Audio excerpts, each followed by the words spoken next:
تعالي تعالي اوعي تقلبي الفيديو ده. انت النهارده هعلمك طريقه سريعه تقدر ان انت توفري بيها وقت وتوفري بيها مجهود في رمضان. يعني لو انت مثلا موظفه او جايلك ضيوف ومحتاجه ان انت توفري في الوقت بسرعه عشان تقعدي بقى تتفرغي لضيوفك اللي جايين يعني برضو احنا من رمضان مش للعزومات وللاكل وبس، عايزه مثلا تقربي بقى من ربنا، تصلي، تشوفي حياتك كده. يعني لازم نفضى شويه لعباده ربنا. رمضان مش للاكل وبس. المهم تعالوا عشان ما اطولش عليكم، بس اول ما نبتدي كده نحط الاشتراك بتاعنا في القناه لو اول مره تشوفيني، وما تنسيش تعملي اللايك بتاعه وتفعلي الجرس، دي حلوه. تعالوا بقى كده يا حبايب قلبي، هتجيبوا كده مثلا بتاع نص كيلو من البصل، وتبتدي تقطعيه زي ما انت كده شفتيه شرايح جوليان كده، وترشي عليه رشه من الملح. وتعالي بقى انا عندي نص كيلو من اللحم المفروم. انت بقى او حسب الكميه اللي حابه ان انت تعمليها. انا بصراحه علشان انا النهارده هعمل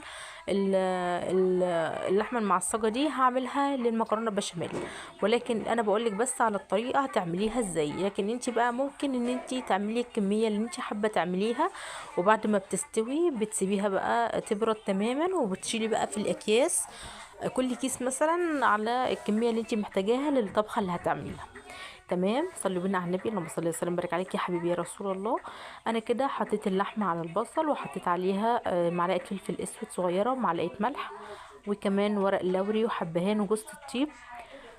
وانتي بقى ممكن تحطي كمان بهارات لحمه، يعني اي بهارات تحبي تحطيها للحمه المعصجه حطيها، ولكن انا بحب ان انا احط بس ملح وفلفل كده وبشره صغيره من جوز الطيب مع ورق اللوري والحبهان.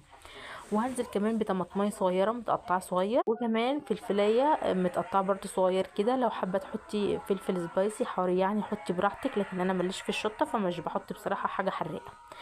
بعد كده هنسيبها على النار بقى متوسطه تستوي. وانزل كمان بمعلقه كبيره من السمنه، حابه تحطي سمنه بلدي براحتك، زبده صفرا براحتك اللي انت حباه. وكمان هنحط معلقتين 3 كده من الزيت عشان يدي لمعه حلوه للحمه، وتبقى اللحمه بتاعتنا جميله جدا. هي خلاص كده يعني تعتبر 3/4 سوا.